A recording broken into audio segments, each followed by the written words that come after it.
ცოტა ხნის წინ პრეზიდენტმა დონალდ ტრამპმა ხელი მოაწერა აღმასრულებელ განკარგულებას, რომელიც ამერიკის შეერთებული შტატების ხაზინისა და ვაჭრობის დეპარტამენტებს სუვერენული სიმდიდრის ფონდის შექმნას ავალებს. ტრამპის თქმით, ამერიკას უდიდესი პოტენციალი აქვს, ამიტომაც სუვერენული ფონდი უმოკლეს ვადებში უნდა შეიქმნას და მისი მოცულობა სწრაფადაც უნდა გაიზარდოს. ამ ამბიციური პროექტის ხელმძღვანელი, როგორც ახლა გახდა ცნობილი, ამერიკელი ფინანსისტი მაიკლ გრაიმსი იქნება, რომელიც ქვეყნის ერთ-ერთ უმსხვილეს ბანკში, მორგან სტენლეში, საინვესტიციო მიმართულებას ხელმძღვანელობს. 58 წლის პროფესიონალს კაპიტალის დავანდების მიმართულებით მრავალწლიანი გამოცდილება აქვს. ასევე ის უშუალოდ იყო ჩართული საფონდო ბირჟაზე ტესლას დალისტვის და IPO-ს წარმატებით განხორციელების პროცესში. ტრამპის რჩეულთა სიაში გრაიმსის გამოჩენა სავარაუდოდ სწორედ ტესლას გარიგებას და იმ ფაქტს უკავშირდება, რომ ის ილონ მასკის ახლო მეგობარია და მილიარდერის მხრიდან მას სრული ნდობა აქვს. ზოგადად, სუვერენული სიმდიდრის ფონდი საინვესტიციო ინსტრუმენტია, რომელიც არა კერძო ინვესტორებს, არამედ სახელმწიფოს ეკუთვნის. სუვერენული ფონდის მიზანი გრძელვადიანი ინვესტიციების განხორციელებაა, მასშტაბური პროექტების დაფინანსება და მომავალი თაობებისათვის მეტი სარგებლის გენერირება. შეიძლება ითქვას, რომ ასეთი ფონდის მთავარი დანიშნულება არა კონკრეტული ინდივიდების, არამედ მთელი ერის გამდიდრებაა. საპენსიო ფონდისგან განსხვავებით, სადაც ადამიანები ფულს საკუთარი საჭიროებებისათვის იღებენ, სუვერენული სიმდიდრის ფონდი ერის კოლექტიური კეთილდღეობისათვის ინვესტირებს.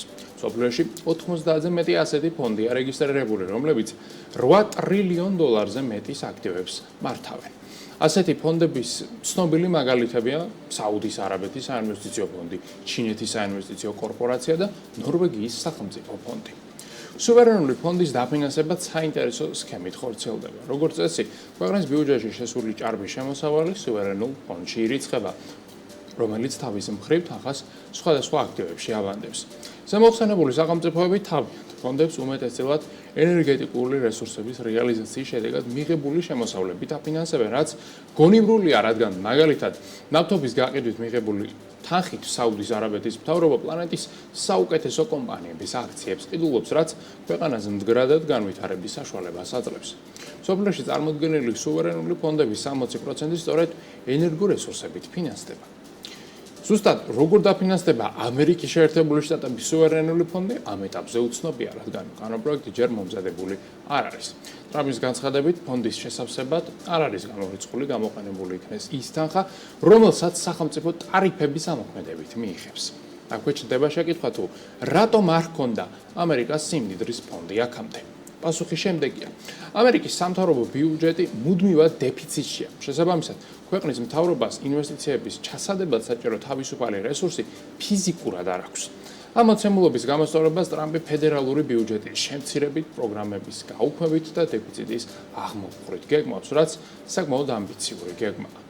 მეორე მიზეზი იმ ფაქტს უკავშირდება, რომ ზოგიერთ შტატს ისედაც აქვს სუვერენული ფონდი და თან ამერიკის მოსახლეობის უდიდესი ნაწილი ჩართულია როგორც საპენსიო სისტემაში, ასევე სხვა ტიპის საინვესტიციო სქემებში, მათ შორის კერძო საინვესტიციო ფონდებში. შესაბამისად, ამერიკელებს სუვერენული ფონდის მქონის საჭიროება უბრალოდ არ აქვთ, რადგან მთელი ქვეყანა ისედაც მუდმივად ინვესტირებს. როგორც სკოტ ბესენტმა განაცხადა, სუვერენული სიმდიდრის ფონდი მომდევნო 12 თვის განმავლობაში შეიქმნება და ის ქვეყნის მასშტაბით ძალიან მსხვილ პროექტებს დააფინანსებს, მათ შორის გზებს, მაგისტრალებს, ხიდებს, აეროპორტებს და საწარმოებს. ამერიკის სუვერენული ფონდის ზომაც წინასწარ უცნობია, თუმცა როგორც ტრამპი აცხადებს, მისი პორტფელის მოცულობა საკმაოდ მალე მიაღწევს $2 ტრილიონ, რაც დღევანდელი დღის რიცხვია, ანუ ის პლანეტის უმსხვილესი სუვერენული ფონდი იქნება. შედარებისთვის, ნორვეგიული ფონდის მოცულობა $1.740 ტრილიონ, ხოლო ჩინური სუვერენული ფონდის შეფასება $1.3 ტრილიონ შეადგენს.